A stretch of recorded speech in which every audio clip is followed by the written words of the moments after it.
Hello guys, this is Muhammad Sajid, teacher of English and welcome to my YouTube channel English by Muhammad Sajid। तो दोस्तों जैसा कि हम लगातार grammar तो सीख ही रहे हैं, साथ साथ हम वोकैब और एरर डिटेक्शंस की भी प्रैक्टिस हम करते हैं।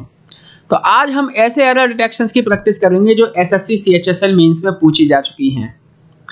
So let's start discussing the error detections. So the very first question is now on your screen. I found the two first chapters of the book particularly interesting. Find the error.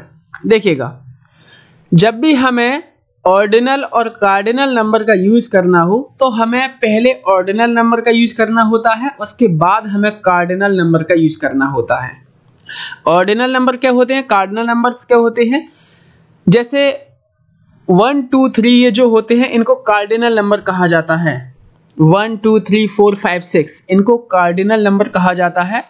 और first second third जो numbers किसी position के लिए use किए जाते हो, first second third fourth fifth sixth, इनको हम ऑर्डिनल नंबर कहते हैं। तो हमेशा याद रखें, ऑर्डिनल नंबर का यूज पहले किया जाता है, उसके बाद कार्डिनल नंबर का यूज किया जाता है। तो हमें इसको लिखना होगा the first two chapters of the book particularly interesting. Next, Sachin, one of the greatest players of all time. Sachin Tendulkar एक बहुत महान प्लेयर रहे हमेशा अपने समय में। Had a thirst of runs. अब यहां देखिए, ये जो thirst of लिखा है ना, ये गलत लिखा है। देखिए, thirst for का मतलब होता है, ये ऑफ गलत है, यहां for आना चाहिए था। थर्स्ट फॉर का मतलब होता है तीव्र इच्छा, बहुत ज्यादा इच्छा होना किसी की। तो उनको बहुत ज्यादा इच्छा थी ज्यादा रन्स बनाने की, ठीक है, रन बनाने की उनको मशीन कहा जाता था क्योंकि उन्हें रन बनाने की तीव्र इच्छा थी। Her mother had left when she had reached the home. देखिएगा, जब भी हमें पास्ट के दो एक्शंस को व्यक्त करना हो तो दोनों एक्शंस को कभी भी पास्ट परफेक्ट टेंस में व्यक्त नहीं किया जाता। जो एक्शन पहले होता है उसको पास्ट परफेक्ट में यूज किया जाता है और जो एक्शन बाद में होता है उसको सिंपल पास्ट टेंस में यूज किया जाता है। तो यहां देखिए, her mother had left when she had reached the home. जब वो घर पहुंची तब उसकी मदर जा चुकी थी, ठीक है। तो इसका मतलब ये है कि उसकी मदर पहले गई थी, वो घर बाद में पहुंची थी। लड़की घर पे बाद में पहुंची थी, उससे पहले उसकी मदर जा चुकी थी। तो हमें यहां लिखना होगा when she reached the home। ये हेड को हमें हटाना होगा, ठीक है।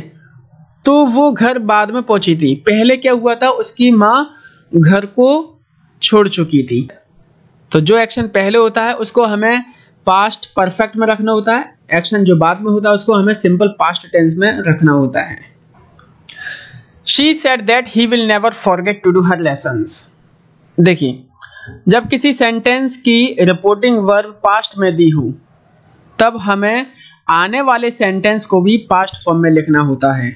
अगर आने वाला सेंटेंस कोई फैक्ट ना हो, तब फैक्ट नहीं है तो उसको हमें पास्ट फॉर्म में लिखना होता है। अगर फैक्ट है तो फिर फैक्ट को हमें सिंपल प्रेजेंट टेंस में ही व्यक्त करना होता है। तो आगे जो लिखा है He will never forget to do her lessons, ये कोई फैक्ट नहीं है, ये कोई कहावत नहीं है, तो हम सिंपल प्रेजेंट टेंस में ही लिखेंगे, ठीक है। और कहावत वैसे भी फ्यूचर टेंस में नहीं लिखी जाती हैं, कहावत हमेशा सिंपल प्रेजेंट टेंस में ही व्यक्त की जाती हैं। तो यहाँ देखिए, इस सेंटेंस की जो रिपोर्टिंग वर्ब है said, ये पास्ट फॉर्म की वर्ब है, तो आगे भी जो वर्ब आएगी वो पास्ट फॉर्म में ही आएगी। तो will की जगह हमें लिखना होगा would। I am able to cope up with all these difficulties। देखिए, ये जो लिखा है cope up with, ये गलत लिखा हुआ है। यहां से हमें up को हटाना होगा क्योंकि cope with का मतलब होता है मैनेज करना, ठीक है। cope with का मतलब होता है मैनेज करना। तो हम इसको ऐसे भी कह सकते हैं, I am able to manage all these difficulties, ठीक है। तो यहां से हमें cope को up को हटाना होगा क्योंकि कोप विद का मतलब होता है मैनेज करना, हैंडल करना।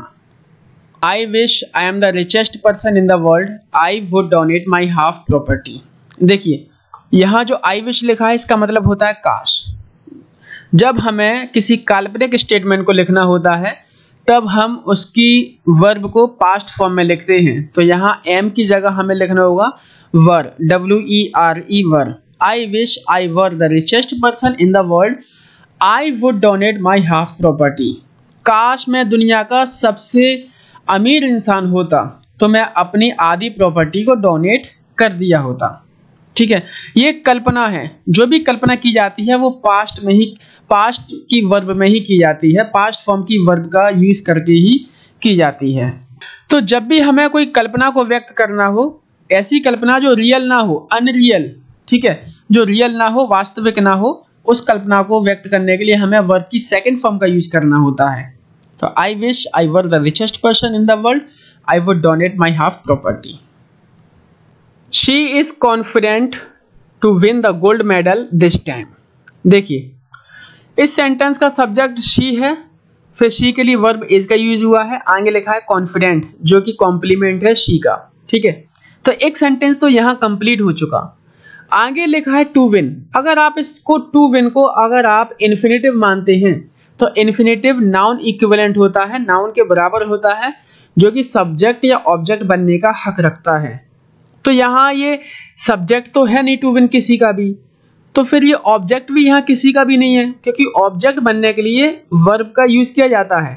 जैसे फॉर एग्जांपल मैं एक सेंटेंस बोलूं, I want to go there, तो आई सब्जेक्ट है, वांट एक वर्ब है, और वांट एक ट्रांजिटिव वर्ब होती है जिसके बाद ऑब्जेक्ट आता है। तो टू गो उस वांट का ऑब्जेक्ट है, तो इन्फिनेटिव ऑब्जेक्ट बनता है। ठीक है, तो यहाँ जो टू विन लिखा है, अगर आप इसको इन्फिनेटिव मानते हैं इस टू विन को, तो ये फिर किसी का ऑब्जेक्ट होना चाहिए। ऑब्जेक्ट बनने के लिए इससे पहले या वर्ब या प्रोपोजिशन होना चाहिए, तो वर्ब तो है ही नहीं। तो इसका मतलब ये है कि ये जो सेंटेंस है, दूसरा सेंटेंस नहीं, सॉरी, ये जो आगे जो लिखा है टू विन, ये फिर टू एक प्रपोजिशन होगा, क्योंकि आगे प्रपोजिशन लगाकर ही सेंटेंस को आगे बढ़ाया जा सकता है। जब ये टू प्रपोजिशन है तो फिर प्रपोजिशन के बाद हमेशा आईएनजी फॉर्म में लिखी जाती है वर्ब। ठीक है, तो हमें इसको लिखना होगा विनिंग। दूसरी इसमें गलती ये है कि कॉन्फिडेंट के साथ हमेशा प्रपोजिशन ऑफ आता है, कॉन्फिडेंट के साथ हमेशा प्रपोजिशन ऑफ का यूज किया जाता है। तो हमें लिखना होगा इसको सही करके, she is confident of winning the gold medal this time. The boy led in the shelter for a long time before somebody came to rescue him. देखिएगा, यहां पास्ट में कोई दो घटना है। एक घटना तो ये है somebody came to rescue him, दूसरी घटना है कि the boy laid in the shelter। Past में जब कोई दो घटनाएं घटती हो और जो पहले जो घटना घटती है उसको पास्ट परफेक्ट में व्यक्त किया जाता है, बाद वाली घटना को हमेशा सिंपल पास्ट टेंस में व्यक्त किया जाता है। तो हमें इसको लिखना पड़ेगा the boy had lain, the boy had lain, LAIN lain। ठीक है, तभी इसको सही माना जाएगा, क्योंकि ये जो पहला एक्शन है द बॉय हैड लेन, ये पहला एक्शन है। इसके बाद दूसरा एक्शन ये है somebody came to rescue him। ठीक है, तो जो पहला एक्शन है उसको हमेशा पास्ट परफेक्ट में रखा जाता है, बाद वाले एक्शन को सिंपल पास्ट टेंस में रखा जाता है। I succeeded persuading him to come with me only after 4 hours of argument। देखिए, सक्सीड जब एक ट्रांजिटिव वर्ब होती है तब इसका मतलब होता है किसी की दूसरी जगह ले लेना। जैसे मान के चलिए पहले इंडियन टीम के कैप्टन MS धोनी थी। ठीक है, तो MS धोनी की जगह आज विराट कोहली ने ले रखी है, तो हम उसको कह सकते हैं विराट कोहली सक्सीडेड MS धोनी। ठीक है, तब सक्सीड ट्रांजिटिव वर्ब मानी जाती है। लेकिन जब सक्सीड का मतलब हो किसी काम को करने में सफल होना, ठीक है, किसी काम को करने में सफल होना, तब ये इंट्रांजिटिव वर्ब होती है, तब इसके साथ प्रपोजिशन और इन लिखा जाता है। तो फिर हमें यहां लिखना होगा I succeeded in persuading him. ठीक है, I succeeded in persuading him to come with me only after 4 hours of argument. And the last one is Kambli is one of the players who has been selected for the test match। देखिए, एक sentence तो ये Kambli is one of the players। ठीक है, एक sentence यहाँ हो गया। यहाँ ये who का यूज किया गया है ये हु का यूज किया गया है, इसका एंटीसीडेंट है प्लेयर्स। ठीक है, तो यहाँ जो हु का जो एंटीसीडेंट है प्लेयर्स है, कहने का मतलब यह है कि अब जो आगे जो वर्ब आएगी हु के बाद वो प्लेयर्स के अकॉर्डिंग ही आएगी। तो यहाँ जो प्लेयर्स के अकॉर्डिंग वर्ब आएगी तो हमें इस हैज को लिखना होगा हैव, क्योंकि प्लेयर्स प्लूरल है तो हमें प्लूरल वर्ब का यूज करना होगा, तो हैज की जगह हैव लिखें। Kambli is one of the players who have been selected for the test match. Kambli उन प्लेयर्स में से एक हैं जिनको टेस्ट मैच में सेलेक्ट किया गया था। ठीक है, बहुत सारे प्लेयर्स को टेस्ट मैच में सेलेक्ट किया गया था, उनमें से काम्बली एक हैं। तो ये 10 क्वेश्चन ऐसे थे जो एसएससी सीएचएसएल मेंस में पूछे जा चुके हैं। तो जिन लोगों ने मेरा चैनल सब्सक्राइब नहीं किया है प्लीज सब्सक्राइब कर दीजिएगा।